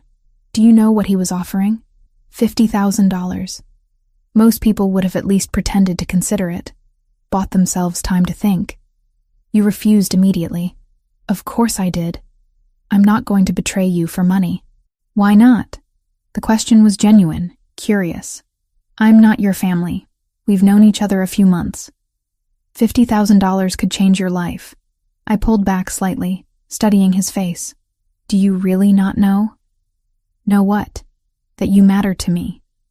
that the thought of helping someone hurt you makes me physically ill, that I'd rather have nothing and know you're safe than have everything and know I contributed to your destruction. Nicholas was silent for a long moment, something vulnerable and overwhelmed in his expression. Then he kissed me, deep and thorough and full of things we hadn't said yet. When we finally broke apart, he rested his forehead against mine. I've never had anyone choose me like that. Not when it cost them something. Not when the easy path was right there. Then you've been surrounded by the wrong people. He laughed, the sound rough with emotion. Apparently. We moved to the living room, where Nicholas explained what the recording had revealed.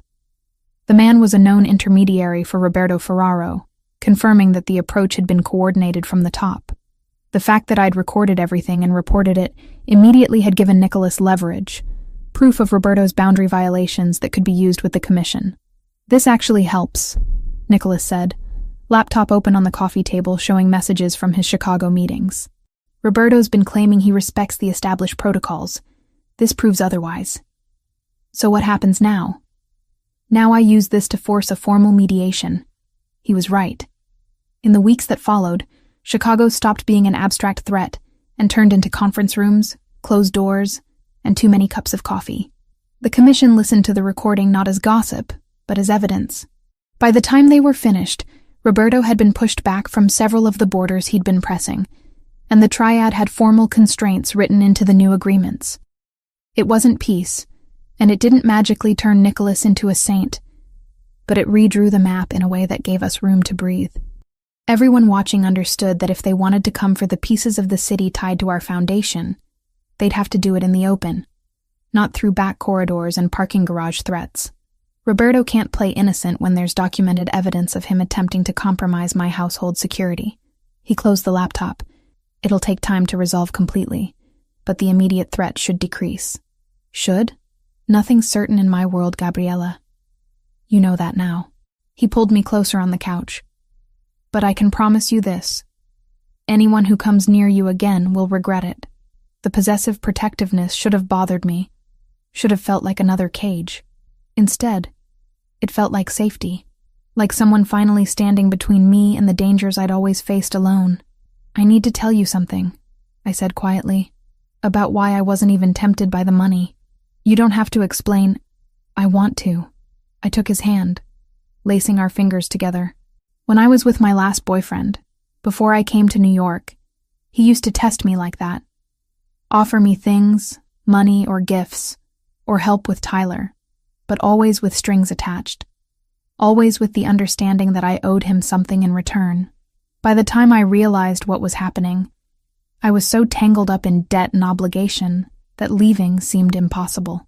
Nicholas's jaw tightened, but he didn't interrupt. I swore when I finally got out that I'd never let myself be owned like that again, that I'd rather struggle honestly than be comfortable dishonestly. I met his eyes. So when that man offered me money to betray you, it wasn't even a choice, because you've never made me feel owned. You've never used generosity as leverage. Everything you've done for Tyler, for me, has been freely given. No strings. Never strings. Nicholas agreed quietly. I don't want you obligated to me, Gabriella. I want you to choose me because you want to. I do choose you. That's what I'm trying to say. I squeezed his hand. You're a good man, Nicholas DeLuca. Even in a world that rewards being ruthless, you've tried to be decent. And that matters to me more than any amount of money ever could. He pulled me fully into his arms, holding me like I was something precious and breakable. I don't deserve you. Maybe not. But you have me anyway. We stayed like that for a long time, wrapped in each other on the couch, the city lights twinkling through the windows. Whatever came next with Roberto, with the territorial disputes, with the dangerous complexity of Nicholas's world, we'd face it together. Not as employer and employee, not as protector and protected, as partners, as equals, as two people who'd chosen each other despite every logical reason not to. And somehow, that felt like the strongest protection of all. 6 months after that first kiss in the kitchen, my life had transformed in ways I couldn't have imagined. Tyler was thriving, his energy returned, his color healthy. The volunteer program at Brooklyn Methodist had expanded with me coordinating 3 other volunteers now. And my accounting certificate was finally complete. I stared at the final grade report on my laptop screen, hardly believing the numbers. Straight A's across all courses. The technical certificate was mine, officially, after 2 years of night classes and exhaustion and doubt. Congratulations. Nicholas's voice came from the doorway of my suite, where I'd been working at the small desk. I turned, smiling. How did you know? Marco mentioned you'd been checking your email obsessively all morning. He stepped inside, hands in his pockets, looking relaxed in dark slacks and a white button-down with sleeves rolled to his elbows. The grades posted? Just now. I passed everything. Top marks. The reality of it hit me fresh, bringing unexpected tears. I actually did it. Nicholas crossed to me, pulling me up from the chair and into his arms. Of course you did. You're brilliant and determined. I never doubted it for a second. I doubted it plenty of times. I know. But you kept going anyway. That's what makes you extraordinary. He pulled back slightly, his brown eyes warm. We're celebrating. Tonight. No arguments. Nicholas, you don't have to make a big deal. It is a big deal. You worked for this while managing everything else in your life. That deserves recognition. His smile turned slightly mischievous. Besides, I already made plans. 8 o'clock on the terrace. Just us. The terrace had been transformed when I stepped out that evening. String lights crisscrossed overhead, creating a canopy of warm illumination. A small table was set for 2 with simple white linens and candles. Nothing ostentatious but undeniably romantic. The city sprawled below us, lights twinkling like earthbound stars. This is beautiful, I said, taking in the scene. Nicholas pulled out my chair, waiting until I was seated before taking his own. I wanted tonight to be special. Just you and me, celebrating what you've accomplished. Dinner was courses of my favorite foods, things Nicholas had learned I loved over months of shared meals. Fresh pasta with sage butter, roasted vegetables, a salad with pears and candied walnuts. Wine that tasted expensive, but not showy. Everything perfect in its simplicity. Tyler started his internship this week, I said between courses. He called me yesterday, so excited he could barely get the words out. Nicholas smiled. David mentioned he's doing well. Good instincts for the administrative side of things. After Tyler's full recovery, Nicholas had offered him a part-time position in the charitable foundation he'd established years ago, doing basic administrative work that would look good on college applications while teaching real skills. Tyler had been hesitant at first, worried about accepting more help, but I'd convinced him that sometimes you accept opportunities not as charity, but as stepping stones. He wants to take some business classes at community college next semester, along with his architecture courses. Says understanding the financial side will make him a better architect eventually. Pride swelled in my chest. He's thinking ahead, planning a real future. Because you gave him that chance. You fought for it. Nicholas reached across the table, his fingers finding mine. Everything you did, all the sacrifice and struggle, it's paying off. Tyler's healthy and building a life. You have your certificate and job prospects opening up. You should be proud. I am. But I didn't do it alone. I squeezed his hand. You made it possible, Nicholas. The surgery, the stability, the time and space to focus on school. I wouldn't be here without you. You would have found a way. You always do. After dinner, Nicholas retrieved a small velvet box from his jacket pocket. My breath caught, a moment of panic about what it might contain. But when he opened it, I found a delicate necklace instead of a ring. A sapphire pendant, deep blue and luminous, set in white gold with a simple chain. This belonged to my grandmother. Nicholas said quietly, my father's mother. She was the only member of my family who ever asked me what I wanted from life, instead of telling me what I owed. He lifted the necklace from the box. She wore this every day until she died, left it to me specifically, said to give it to someone worthy, someone who understood that family means choosing to show up. Not just sharing blood. Tears pricked my eyes. Nicholas, I can't accept something so meaningful. Yes, you can. Because you are worthy, Gabriella.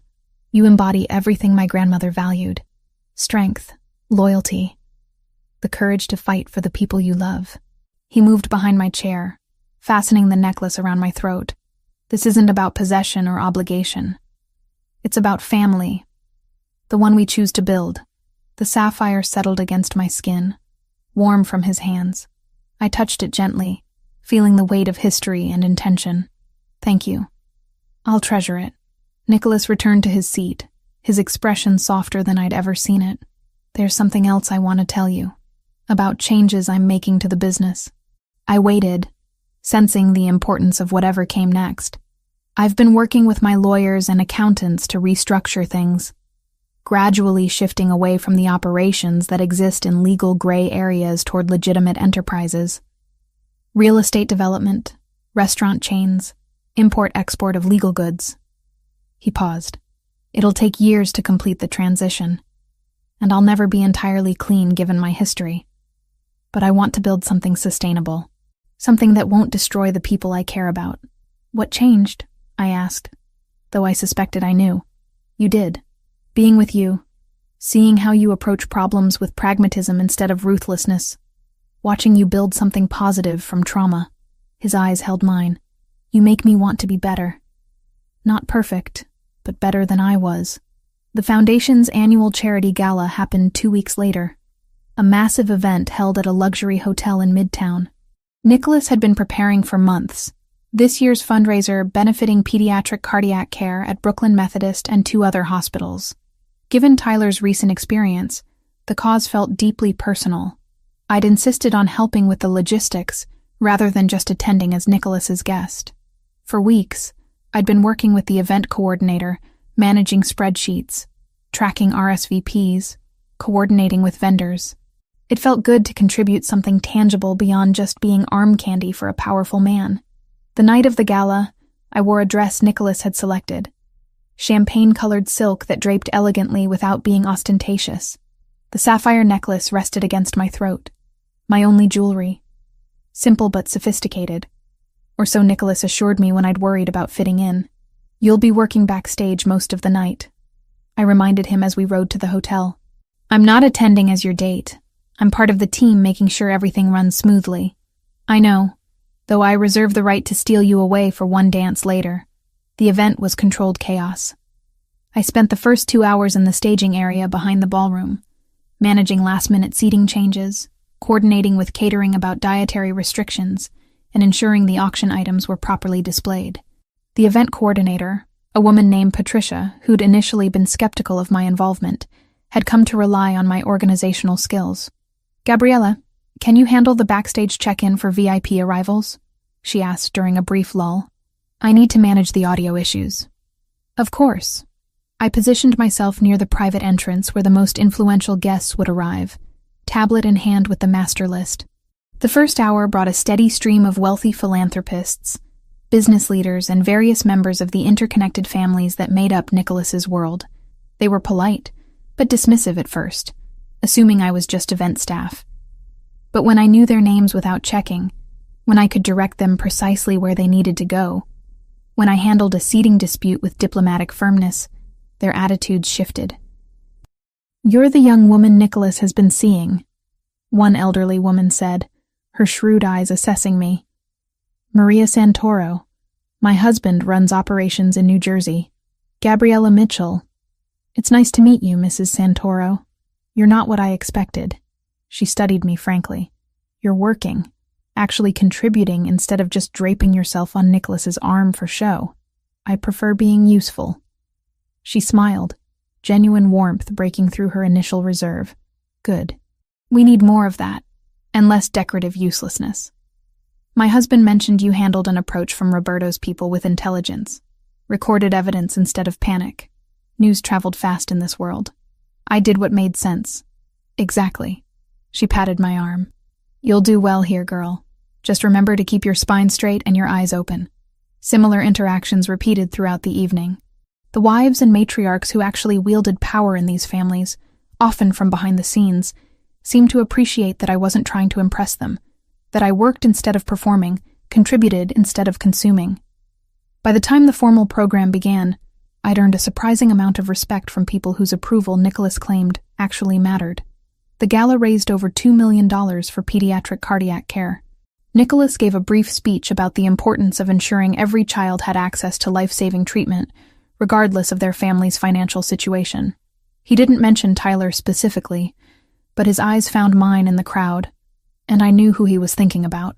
Afterward, during the reception, Nicholas appeared at my elbow. "Dance with me. I should help Patricia with cleanup coordination. 5 minutes. Dance with me." He led me onto the floor where other couples swayed to the orchestra's music. His hand was warm at my waist, solid and grounding. "You were magnificent tonight," he said quietly. "Patricia told me you basically ran the entire backstage operation. And Maria Santoro cornered me specifically to say she approved of you. Maria's terrifying." "Exactly. Her approval means something." He pulled me slightly closer. "You fit into my world better than I do sometimes." "I don't know about that." "I do. You navigate the politics without getting absorbed by them. You maintain your integrity while being practical. It's a rare skill." We swayed together, the moment feeling suspended from time and circumstance. When the song ended, Nicholas pressed a kiss to my forehead before releasing me back to my coordination duties. The business proposition came 3 days later, delivered by one of Nicholas's senior associates during a meeting in the penthouse study. I was passing through with coffee when I heard the numbers being discussed. 12 million in the first year alone, the associate was saying. Guaranteed income stream, minimal risk. The routes are already established. What's being moved? Nicholas asked. A pause. The clients prefer we don't ask detailed questions, but given the profit margin, we can assume it's not legal goods. I hesitated in the hallway, knowing I shouldn't eavesdrop but unable to move away. What areas would the routes cross? Primary corridors through Brooklyn and Queens. Some traffic through Lower Manhattan. Nicholas was quiet for a moment. That includes neighborhoods where our foundation operates, where the hospital programs are. Yes, but the operations would be completely separate. No connection between the charitable work and this business, except they'd be happening in the same communities, to the same people. Nicholas's voice had gone flat. Decline the offer. Sir, with respect, this is exactly the kind of opportunity that built this organization. The profit would fund expansion into legitimate markets faster. I said decline. After the associate left, I found Nicholas standing by the study window, tension evident in his shoulders. I entered quietly, setting fresh coffee on his desk. You heard, he said without turning. Some of it. Enough. I'm turning it down. The profit isn't worth the cost. I moved to stand beside him at the window. Can I show you something? At his nod, I pulled up a spreadsheet on my tablet, one I'd been working on for the foundation's quarterly review. These are the neighborhoods your foundation currently serves. Bronx, Brooklyn, Queens, parts of Manhattan. 43,000 people directly impacted by programs last year. Food assistance, after-school programs, medical advocacy like what I do at Brooklyn Methodist. I swiped to another screen. This is the overlap with the routes your associate mentioned. 87%. Which means whatever gets moved through those corridors, 87% of the communities you're trying to help would be the same communities dealing with whatever that trafficking brings. Violence, addiction, instability. Nicholas studied the data silently. I'm not telling you what to do, I said carefully. Your business, your choice. But I thought you should see the numbers. The real impact beyond profit margins. He took the tablet, scrolling through the data I'd compiled. You put this together? I analyzed data for the foundation anyway. This was just connecting existing information. Nicholas set the tablet down and pulled me into his arms, holding me tightly. This is exactly why I'm trying to change things. Because you show me the cost, not just the profit. The humanity, not just the numbers. You already knew the cost. You just needed someone to confirm you weren't crazy for caring about it. Maybe. He pulled back to look at me. I'm redirecting resources, building legitimate operations that can eventually replace the illegal income. It'll take time, but I'm committed to it now. To building something that doesn't require destroying communities to profit. That's a good legacy, I said softly. Better than what your father left. Better because of you. Because you helped me see what better looks like. We stood together at the window overlooking the city. Two people trying to build something honest from complicated origins. It wasn't perfect, It wouldn't happen overnight, but we were trying. Together, and somehow that felt like its own kind of victory. 1 year had passed since that dinner party, when Nicholas had instinctively claimed me in front of Roberto Ferraro, setting everything in motion. 365 days of transformation, of building something real from what had started as employer and employee, protector and protected. Now I stood in the private jet 30,000 feet above the Atlantic, watching clouds drift past the window, wondering what Nicholas had planned. He'd been secretive about this trip for weeks, only telling me to pack for warm weather and trust him. "We're approaching the coast," Nicholas said, appearing beside me with 2 glasses of wine. "You should see it soon." Minutes later, the Italian coastline emerged from the haze, all golden cliffs and turquoise water sparkling under late afternoon sun. My breath caught as recognition flickered through memories built from my grandmother's stories. "Is that Positano?" Nicholas confirmed. "Or close to it. The village where your grandmother was born is about 20 minutes south. Smaller, quieter, but just as beautiful, according to the records I found." Tears pricked my eyes. "You brought me to Nana's village. I thought it was time you saw where your story began." Where her story began. His hand found mine, fingers lacing together. "Before we start writing the next chapter of ours." The village was everything my grandmother had described in her stories. Narrow cobblestone streets winding up hillsides, houses painted in faded yellows and soft corals, laundry hanging between windows like colorful flags. The small church where she'd been baptized still stood at the village center, its bell tower visible from everywhere. Nicholas had arranged a guide, an elderly woman named Lucia who'd known my grandmother's family decades ago. She led us through the winding streets, pointing out landmarks with the enthusiasm of someone delighted to share her home's history. "Your grandmother, she lived there." Lucia gestured to a narrow house painted pale yellow, its shutters a weathered green. "The Russo family, they were bakers. You could smell the bread every morning throughout the whole village." I stood before the house, trying to imagine my grandmother as a young girl running through that doorway, her whole life ahead of her. "Can we go inside?" "The family who lives there now, they are away visiting relatives. But I have permission." Lucia produced a key, unlocking the heavy wooden door. The interior had been modernized, but bones of the original structure remained. Low ceilings with exposed beams, a fireplace built into the wall, windows that overlooked the sea. I moved through the room slowly, my grandmother's voice echoing in memory, describing this exact layout, these exact views. She told me about watching fishing boats from this window. I said quietly, standing where she must have stood countless times, wondering what existed beyond the horizon. Nicholas's arms wrapped around me from behind, his chin resting on my shoulder. "And then she found out. Built a whole life in a new country. Raised you to be extraordinary." We spent the afternoon exploring. The church where Lucia showed us faded records with my great-grandparents' names written in careful script.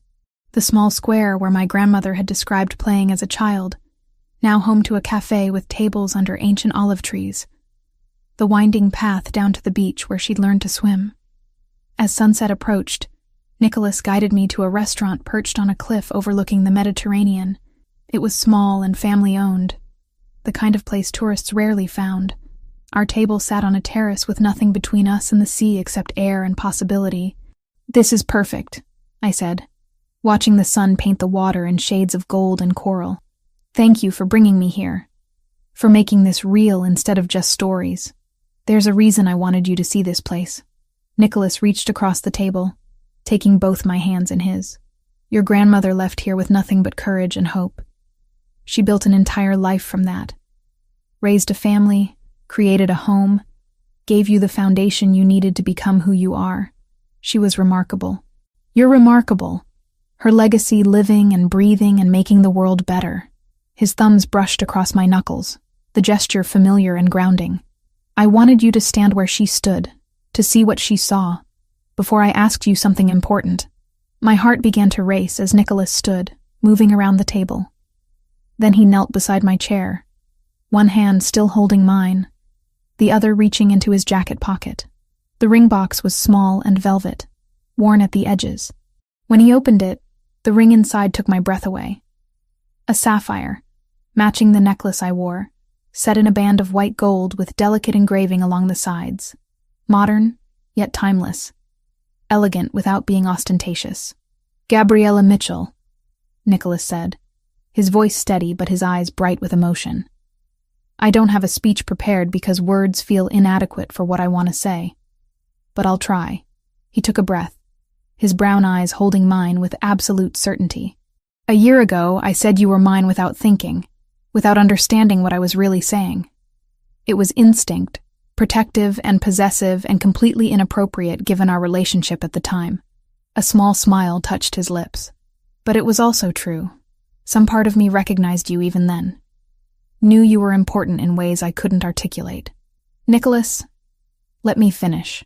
His grip on my hand tightened gently. "This past year with you has taught me what partnership actually means. Not possession, not protection offered in exchange for dependence, but two people choosing each other every single day, choosing to be better together than they could be apart." Tears were streaming down my face now, but I didn't care. "You make me want to build something worthy of you. A life, a legacy, something that won't corrode everything it touches. You see the best in me even when I don't deserve it, and you challenge me when I need it most." He lifted the ring from its box. "I'm not asking you to give up anything. Your work with the foundation, your studies, your independence, all of it stays. I'm asking you to build something with me. A real partnership based on choice and respect, and this absolutely terrifying love I feel for you." "Yes," I whispered, then louder. "Yes, of course, yes." Nicholas slid the ring onto my finger, the fit perfect, and stood to pull me into his arms. Our kiss tasted like salt and wine, and the future we were choosing together. Around us, the other diners noticed and began to applaud, but I barely heard them through the rushing in my ears. "I love you," I said against his mouth. "I've loved you for months, but I was too scared to say it. I love you too. So much it terrifies me sometimes." He rested his forehead against mine. "You're the best thing that's ever happened to me, Gabriella. The absolute best." We stayed in Italy for a week, exploring the Amalfi Coast and Rome, introducing me to the country my grandmother had carried in her heart all those years in America. Nicholas was different here, more relaxed, laughing more freely, as if distance from his New York responsibilities allowed him to simply be. The wedding happened 3 months later, on a crisp November afternoon at the DeLuca family property upstate. Not the Manhattan penthouse, but the estate where Nicholas's father had been raised, where his grandmother had tended gardens and taught him to value family over empire. We kept it small. Tyler, recovered and thriving, stood beside me as I prepared in the main house's bedroom, his teenage awkwardness transformed into genuine joy. "You look beautiful, Gabs," he said, studying my reflection. Like really beautiful. Not just brother duty beautiful. I laughed, smoothing down the champagne silk of my dress. It was simple, with clean lines, and a fitted bodice that flowed into a floor-length skirt. No train, no excessive detail, just elegant simplicity that felt true to who I was. "You clean up pretty well yourself." Tyler wore a suit Nicholas had helped him select, looking far more mature than his 18 years. "This is crazy, right? A year and a half ago, I was in the hospital thinking I might not make it. Now I'm walking my sister down the aisle at some estate that probably has its own zip code." He shook his head. "Nicholas is good people, though. Takes care of his own." "He is," I agreed. "And you're his own now, too. Family." The ceremony happened in the garden, under an arbor wrapped in late-season flowers. 40 guests, mostly Nicholas's trusted associates and their families, plus Tyler and Nicholas's mother Maria, who'd flown in from Arizona for the occasion. Maria DeLuca was elegant and weathered, with her son's brown eyes and a smile that held decades of complicated emotions. She'd pulled me aside that morning, taking my hands in hers. "My son has never looked at anyone the way he looks at you," she'd said. "Like you're his anchor and his wings all at once. Thank you for loving him despite everything he comes from. Thank you for creating him," I'd replied. "Despite everything." Now I walked toward Nicholas on Tyler's arm, my brother giving me away with pride evident in every step. Nicholas stood under the arbor in a perfectly tailored black suit, his expression open and vulnerable in a way few people ever got to see. The vows we'd written ourselves were simple. Promises to choose each other, to build together, to be honest even when it was difficult. No grandiose declarations, just truth spoken plainly before people who mattered. When the officiant pronounced us married, Nicholas kissed me with thorough intensity, and I heard Tyler whistle from where he stood nearby, making everyone laugh. The reception was dinner and dancing under string lights as the sun set, intimate and warm. Maria danced with her son, tears streaming down her face, making peace with the life he'd chosen even if she couldn't be part of it daily. Tyler charmed several of the matriarchs who'd approved of me at the charity gala, his natural intelligence and humor winning them over. Late in the evening, Nicholas and I escaped to walk through the gardens, needing a moment alone. "Happy?" he asked, his arm around my waist. "Completely." I leaned into him, the sapphire engagement ring now paired with a simple wedding band. "This was perfect. Exactly what I wanted." "Good. Because you're stuck with me now, Mrs. DeLuca." "I can live with that, Mr. DeLuca." 2 years later, I stood in the Foundation's office reviewing quarterly financial reports, my accounting degree finally complete and put to immediate use. The volunteer program at Brooklyn Methodist had expanded to 3 other hospitals, helping hundreds of families navigate the nightmare of medical billing. Tyler was in his 2nd year at Columbia studying architecture, his drawings now professional quality, his dreams taking concrete shape. Nicholas had kept his promise about restructuring the business. It had been slow, methodical work, but legitimate operations now generated 60% of the income, with plans to increase that to 80% within 2 years. Some families had resisted the changes, but Nicholas's reputation and strategic alliances had held. The late afternoon sun slanted through my office window as I felt the familiar flutter in my abdomen, stronger now than it had been weeks ago. 7 months pregnant, and our daughter seemed determined to make her presence known constantly. "Easy there," I murmured, rubbing the spot where a foot or elbow protruded. "Mama's trying to work. She's already taking after you," Nicholas said from the doorway, a smile in his voice. "Stubborn and making demands." I turned in my chair, taking in the sight of my husband. His hair was slightly longer now, threads of gray beginning at his temples, stress lines around his eyes from the weight he carried. But when he looked at me, at us, those lines smoothed into genuine contentment. "How was the meeting?" I asked as he crossed to me, his hand immediately going to my belly. "Productive.